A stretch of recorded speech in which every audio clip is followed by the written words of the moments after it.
Hi friends, ನಮಸ್ತೆ ಎಲ್ರಿಗೂ. ಇವತ್ತು ಮುದ್ದೆಗೆ ತುಂಬಾ ರುಚಿಯಾಗಿರುವಂತಹ ಒಂದು ಮಶಪ್ ಸಾರನ್ನ ತೋರಿಸ್ಕೊಡ್ತಾ ಇದ್ದೀನಿ. ಅದು ಅಥವಾ ಪಾಲಕ್ ದಾಲ್ ಅಂತನಾರು ಕರಿಬೋದು ಅಥವಾ ಮಶಪ್ ಸಾರು ಅಂತನಾರು ಕರಿಬೋದು. ತುಂಬಾ ರುಚಿಯಾಗಿರುತ್ತೆ. ಮುದ್ದೆ ಜೊತೆಗೆ ಸಕ್ಕದಾಗಿರುತ್ತೆ. ಒಂದು ಜೊತೆ ಮುದ್ದೆ ಜೊತೆಗೆ ಈ ಸಾಂಬಾರು, ಒಂದು ಸ್ವಲ್ಪ ಏನಾದರೂ ಒಂದು ಹಪ್ಪಳ ಅಥವಾ ಈರುಳ್ಳಿ, ಅದ್ರ ಜೊತೆಗೆ ಒಂದು ಸ್ವಲ್ಪ ತುಪ್ಪ ಇದ್ರಂತೂ ಆಹಾ ಸಕ್ಕದಾಗಿರುತ್ತೆ. ಒಂದು ಮುದ್ದೆ ಊಟ ಅಂತಲೇ ಹೇಳ್ಬೋದು. ಈ ಒಂದು ಮಶಪ್ ಸಾಂಬಾರನ್ನ ತುಂಬಾ ಸುಲಭವಾಗಿ ಜಸ್ಟ್ ಒಂದು ಹಾಫ್ ಆನ್ ಅವರಲ್ಲಿ ಹೇಗೆ ಮಾಡ್ಕೊಳೋದು ಅಂತೇಳಿ ನೋಡ್ಕೊಳ್ಳೋಣ ಬನ್ನಿ. ಮೊದಲೇದಾಗಿ ನಾನು ಒಂದು ಕುಕ್ಕರ್ನ ಇಟ್ಕೊಂಡಿದ್ದೀನಿ. ಈ ಕುಕ್ಕರ್ಗೆ ಪಾಲಕ್ ಸೊಪ್ಪನ್ನ ಹಾಕೋತಾ ಇದ್ದೀನಿ. ಪಾಲಕ್ ಸೊಪ್ಪು ಒಂದು 2 ಕಟ್ಟಷ್ಟು ಪಾಲಕ್ ಸೊಪ್ಪನ್ನ ತೊಗೊಂಡಿದ್ದೀನಿ. ಹಾಗೆ ಒಂದು ಅರ್ಧ ಕಟ್ಟಷ್ಟು ಮೆಂತ್ಯ ಸೊಪ್ಪನ್ನ ಹಾಕ್ಕೊಂಡಿದ್ದೀನಿ. ಅದಾದಮೇಲೆ ಈರುಳ್ಳಿ, ಒಂದು ದಪ್ಪ ಗಾತ್ರದ ಈರುಳ್ಳಿನ ಚಿಕ್ಕದಾಗಿ ಕಟ್ ಮಾಡಿಕೊಂಡು ಸೇರಿಸ್ಕೊತಾ ಇದ್ದೀನಿ. ಹಾಗೆ ಸ್ವಲ್ಪ ಹಸಿ ತೆಂಗಿನಕಾಯಿ ತುರಿ, ಒಂದು 2 ಸ್ಪೂನಷ್ಟು ಹಸಿ ತೆಂಗಿನಕಾಯಿ ತುರಿನೂ ಕೂಡ ಹಾಕ್ಕೊಂಡಿದ್ದೀನಿ. ಹಾಗೆ ಖಾರಕ್ಕೆ ಹಸಿರು ಮೆಣಸಿನ್ಕಾಯಿನ ಹಾಕ್ಕೊತಾ ಇದ್ದೀನಿ. ನಾನು ಒಂದು 2-3 ಖಾರಕ್ಕೆ ಎಷ್ಟು ಬೇಕಷ್ಟು ಹಸಿರು ಮೆಣಸಿನ್ಕಾಯಿನ ಹಾಕ್ಕೊಂಡು, ಅದಾದಮೇಲೆ ಒಂದೇ ಒಂದು ಟೊಮೊಟೊ ಹಾಕ್ಕೊತಾ ಇದ್ದೀನಿ. ಚಿಕ್ಕದಾಗಿ ಕಟ್ ಮಾಡ್ಕೊಂಡು ಹಾಕ್ಕೊಂಡು, ಹಾಗೆ ಬೆಳ್ಳುಳ್ಳಿ ಇಳಕಲ್ಗಳನ್ನ ಹಾಕ್ಕೊತಾ ಇದ್ದೀನಿ. ಬೆಳ್ಳುಳ್ಳಿ ಒಂದು 5-6 ಬೆಳ್ಳುಳ್ಳಿನ ಸಿಪ್ಪೆ ಸುಲಿದ್ಬಿಟ್ಟು ಸೇರಿಸ್ಕೊಂಡಿದ್ದೀನಿ. ಮತ್ತು ಇಲ್ಲಿ ಬೇಳೆ ತೊಗೊಂಡಿದ್ದೀನಿ. ಹೆಸರು ಬೇಳೆ ಒಂದು 4 ಸ್ಪೂನಷ್ಟು ಮತ್ತು ತೊಗರಿಬೇಳೆ ಒಂದು 4 ಸ್ಪೂನಷ್ಟು ತೊಗೊಂಡಿದ್ದೀನಿ. ತೊಗರಿಬೇಳೆ ಮತ್ತು ಹೆಸರು ಬೇಳೆನ ತೊಗೊಂಡು ಚೆನ್ನಾಗಿ ತೊಳ್ಕೊಂಡು ಅದಾದಮೇಲೆ ಸೇರಿಸ್ಕೊಂಡಿದ್ದೀನಿ. ಈಗ ಸಾಂಬಾರು ಪೌಡ್ರನ್ನ ಸೇರಿಸ್ಕೊತಾ ಇದ್ದೀನಿ. ಒಂದು 2 ಸ್ಪೂನಷ್ಟು ಸಾಂಬಾರು ಪೌಡ್ರ್. ನೀವು ಮನೇಲಿರುವಂತಹ ಯಾವುದಾದ್ರೂ ಸಾಂಬಾರು ಪೌಡ್ರನ್ನ, ಅಂದರೆ ತರಕಾರಿ ಸಾಂಬಾರು ಪೌಡ್ರ್ ಇಟ್ಕೊಂಡಿರ್ತೀರಲ್ವ, ಆ ಸಾಂಬಾರು ಪೌಡ್ರನ್ನ ಹಾಕ್ಕೊಳ್ಬೋದು. ಹಾಗೆ ಸ್ವಲ್ಪ ನೀರು ನಮಗೆ ಬೇಳೆ ಮತ್ತು ಸೊಪ್ಪು ಎಲ್ಲ ಬೇಯಲಿಕ್ಕೆ ಎಷ್ಟು ಬೇಕೋ ಅಷ್ಟು ನೀರನ್ನ ಸೇರಿಸ್ಕೊಬೇಕಾಗತ್ತೆ. ಹಾಗೆ ಸ್ವಲ್ಪ ಜೀರಿಗೆನೂ ಕೂಡ ಸೇರಿಸ್ಕೊತಾ ಇದ್ದೀನಿ. ಸ್ವಲ್ಪ ಒಂದು 1/4 ಸ್ಪೂನಷ್ಟು ಜೀರಿಗೆನೂ ಕೂಡ ಹಾಕ್ಕೊಂಡು, ಈಗ ಉಪ್ಪು ಹಾಕ್ದಿರಾ ನೀವು ಬೇಯಿಸ್ಕೊಬೇಕಾಗತ್ತೆ. ಉಪ್ಪೆಲ್ಲ ಹಾಕ್ಬಿಟ್ರೆ ಬೇಳೆ ಅಷ್ಟು ಚೆನ್ನಾಗಿ ಬೇಯೋದಿಲ್ಲ. ಸೊ ಹಾಗಾಗಿ ನೀವು ಹೀಗೆ ಬೇಯಿಸ್ಕೊಬೇಕು. ನಾನು ಕುಕ್ಕರನ್ನ ಕ್ಲೋಸ್ ಮಾಡಿ ವಿಷಲ್ನ ತೆಗೆಸ್ಕೊಂಡಿದ್ದೀನಿ. ಒಂದು 5 ವಿಷಲೇನೋ ತೆಗೆಸ್ಕೊಂಡೆ.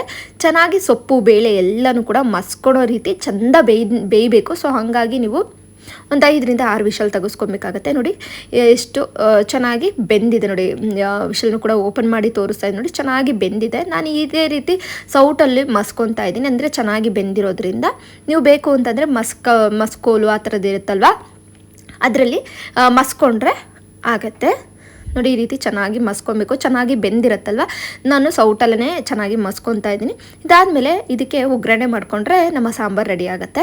ಈಗ ಮಸ್ತಿದ್ದಂತೂ ಆಯಿತು. ಅದನ್ನೊಂದು ಕಡೆ ಸೈಡಿಗೆ ಇಟ್ಕೊಂಡು, ಈಗ ಒಗ್ಗರಣೆಗೆ ಒಂದು ಬಾಣಲೆನ ಬಿಸಿ ಇಟ್ಕೊಂಡು ಇದಕ್ಕೆ ಸ್ವಲ್ಪ ಎಣ್ಣೆ ಹಾಕ್ಕೊಂಡಿದ್ದೀನಿ. ಎಣ್ಣೆ ಚೆನ್ನಾಗಿ ಬಿಸಿ ಆದಮೇಲೆ ಒಂದು 1/4 ಸ್ಪೂನಷ್ಟು ಸಾಸಿವೆ, ಒಂದೇ ಒಂದು ಒಣಮೆಣ್ಸಿಕಾಯಿನ ಹಾಕ್ಕೊತಾ ಇದ್ದೀನಿ. ಹಾಗೆ ಸ್ವಲ್ಪ ಈರುಳ್ಳಿ, ಒಂದು 1/4 ಅಂದರೆ ಒಂದು ಅರ್ಧ ಈರುಳ್ಳಿನ ಹಾಕ್ಕೊಂಡು ಒಗ್ಗರಣೆ ಮಾಡಿಕೊಂಡ್ರೆ ಆಗುತ್ತೆ.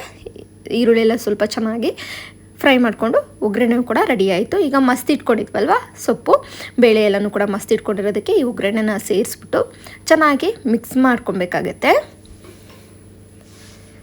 ನೋಡಿ ಚೆನ್ನಾಗಿ ಮಿಕ್ಸ್ ಮಾಡ್ಕೊತಾ ಇದ್ದೀನಿ. ಚೆನ್ನಾಗಿ ಮಿಕ್ಸ್ ಮಾಡಿಕೊಂಡು ಇದಕ್ಕೆ ನೀವು ಸಾಂಬಾರು ಕನ್ಸಿಸ್ಟೆನ್ಸಿನ ನೋಡಿಕೊಂಡು ನೀರನ್ನ ಸೇರಿಸ್ಕೋಬೇಕಾಗತ್ತೆ. ಮಶಪ್ ಸಾರು ಅಂದರೆ ಸ್ವಲ್ಪ ಗಟ್ಟಿನೇ ಇದ್ದರೆ ಚೆನ್ನಾಗಿರುತ್ತೆ. ಜಾಸ್ತಿ ನೀರು ಥರ ಆದರೆ ಅಷ್ಟೊಂದು ರುಚಿ ಇರೋದಿಲ್ಲ. ಹಾಗಾಗಿ ನಾನು ಸ್ವಲ್ಪ ನೀರನ್ನ ಸೇರಿಸ್ಕೊತಾ ಇದ್ದೀನಿ. ಸ್ವಲ್ಪ ನೀರನ್ನ ಸೇರಿಸ್ಕೊಂಡು ರುಚಿಗೆ ಎಷ್ಟು ಬೇಕಷ್ಟು ನೀವು ಈ ಟೈಮಲ್ಲಿ ಉಪ್ಪನ್ನ ಸೇರಿಸ್ಕೊಂಡು ಒಂದು 2 ಕುದಿ ಕುದಿಸ್ಕೊಂಡ್ರಂತೂ ಸೂಪರ್ ಆದಂತಹ ಮಶಪ್ ಸಾರು ರೆಡಿ ಆಗುತ್ತೆ. ನೋಡಿ ರುಚಿಗೆ ನೀವು ಎಷ್ಟು ಬೇಕಷ್ಟು ಉಪ್ಪನ್ನ ಸೇರಿಸ್ಕೊಬೇಕಾಗತ್ತೆ. ಉಪ್ಪನ್ನ ಸೇರಿಸ್ಕೊಂಡು ಈಗ ನೀರು ಅಂತೂ ಒಂದು ಅರ್ಧ ಗ್ಲಾಸು ಸೇರಿಸ್ಕೊಂಡಿದ್ದೀನಿ ಅಷ್ಟೇ.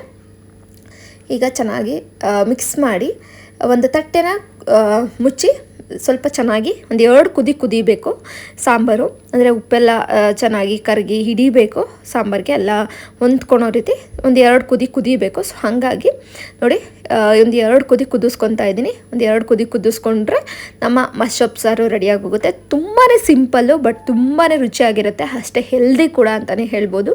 ತುಂಬಾ ರುಚಿಯಾಗಿರುತ್ತೆ. ಮುದ್ದೆ ಜೊತೆಗಾಗಿರ್ಬೋದು, ಅನ್ನದ ಜೊತೆ ಆಗಿರ್ಬೋದು, ಅದಲ್ಲದೆ ಅಕ್ಕಿ ರೊಟ್ಟಿ ಜೊತೆಗೆ ಮಾರನೇ ದಿನ ನೀವು ಇದಕ್ಕೆ ಸ್ವಲ್ಪ ಮೇಲ್ಗಡೆ ಕಾಯಿ ತುರಿ ಹಾಕ್ಕೊಂಡು ಅಕ್ಕಿ ರೊಟ್ಟಿ ಜೊತೆ ತಿಂತಾ ಇದ್ರೆ ಸಕ್ಕದಾಗಿರುತ್ತೆ. ನಮ್ಮ ಮನೇಲಿ ಎಲ್ರಿಗೂ ಕೂಡ ಇಷ್ಟೇ ಸಿಂಪಲ್ಲಾಗಿ ರೆಡಿಯಾಗೋಯ್ತು. ನೋಡಿದ್ರಲ್ಲ, ಒಂದು 2 ಕುದಿಸ್ಕೊಂಡ್ಮೇಲೆ ಆಫ್ ಮಾಡಿಕೊಂಡ್ರೆ ನಮ್ಮ ಮಶಪ್ ಸಾರು ರೆಡಿಯಾಗೋಯ್ತು. ಮುದ್ದೆ ಜೊತೆಗೆ ನೀವು ಈ ರೀತಿ ಸಾಂಬಾರನ್ನ ಟ್ರೈ ಮಾಡಿದೆ ಅಂದರೆ ದಯವಿಟ್ಟು ಈ ರೆಸಿಪಿನ ನಿಮ್ಮ ಮನೇಲೂ ಕೂಡ ಒಂದು ಸಲನಾದರೂ ಟ್ರೈ ಮಾಡಿ.